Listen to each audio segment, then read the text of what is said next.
Bonjour et bienvenue, je suis Corinne Huette de bossthemath.com. On va étudier aujourd'hui le fameux théorème de Thalès. On y va!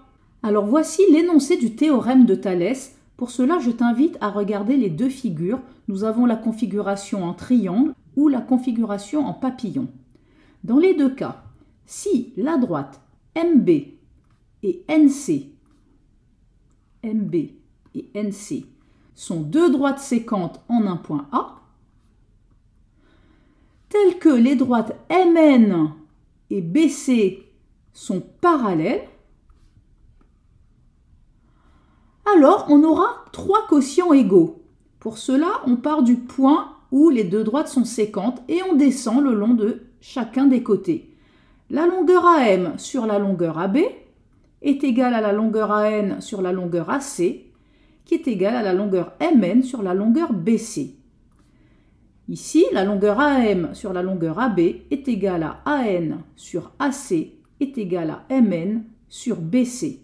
Pour le troisième quotient ici, il suffit de barrer le point A et on obtient bien la longueur MN sur la longueur BC. C'est un petit moyen, si tu veux, pour retrouver le troisième quotient. Voyons un premier exercice. On considère la figure ci-dessous. Première question, il s'agit de montrer que les droites IJ et BC sont parallèles. Alors qu'est-ce que l'on constate? On constate que la droite IJ est perpendiculaire à la droite AB. De la même manière, on constate que la droite BC est aussi perpendiculaire à la droite AB. Il y a un théorème de géométrie qui dit que si deux droites sont perpendiculaires à une même droite, alors elles sont parallèles entre elles. Je conclus donc que la droite IJ est parallèle à la droite BC. Deuxième question, il s'agit de calculer la longueur BC. Pour faire cette question, je vais appliquer le théorème de Thalès. Alors, je me place ici dans le triangle ABC. J'ai le point I qui appartient au segment AB,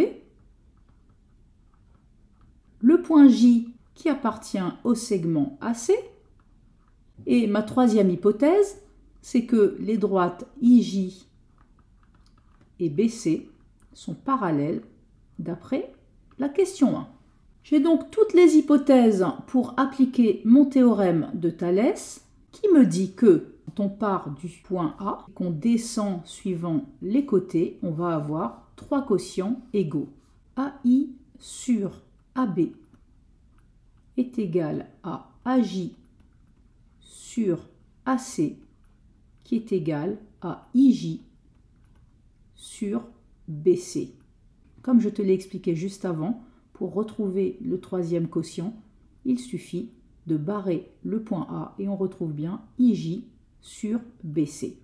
Alors parmi ces trois quotients, il y en a un qui ne me sert à rien, c'est AJ sur AC puisque je n'ai pas les longueurs de ces deux côtés. Je vais donc garder AI sur AB et IJ sur BC et remplacer les longueurs par leurs valeurs. On y va. AI, c'était 10,8 sur AB qui vaut 10,8 plus 3, donc 13,8, est égal à IJ qui vaut 14,4 sur BC que je ne connais pas.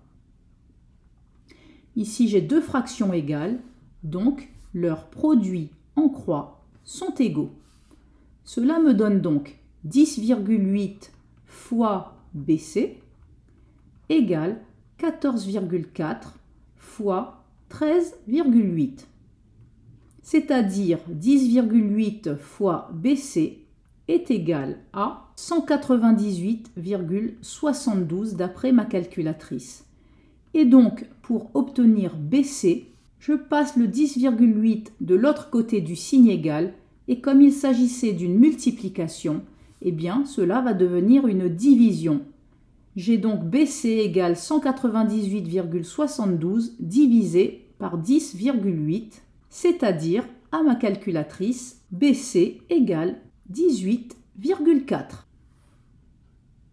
Voici un deuxième exercice issu du brevet des collèges tombé en Polynésie le 7 septembre 2020. Nous avons une figure ici qui n'est pas à l'échelle, attention, et on nous dit que les droites AB et DE sont parallèles.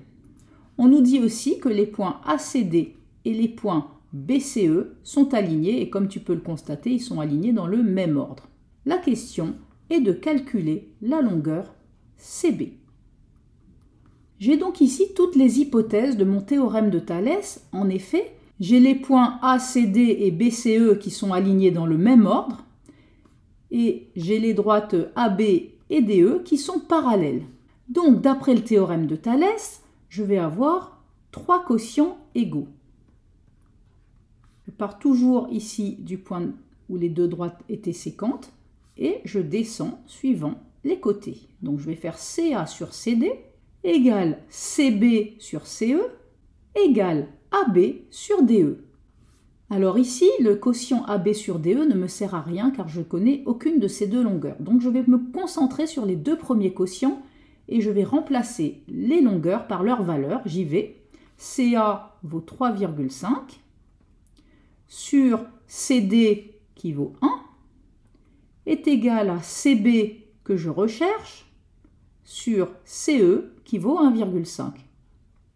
Et comme tout à l'heure, comme j'ai deux quotients égaux, eh bien, leurs produits en croix vont être égaux. Je vais donc avoir une fois CB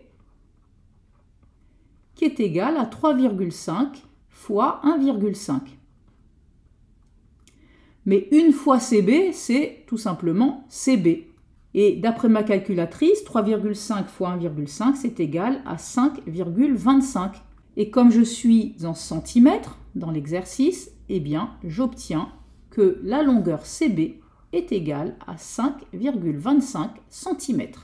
Voilà, maintenant tu connais le célèbre théorème de Thalès et tu sais l'appliquer dans un triangle ou dans une configuration en papillon. Je t'invite maintenant à aller voir la vidéo suivante sur la réciproque du théorème de Thalès. À bientôt sur bastetmath.com. Bye bye.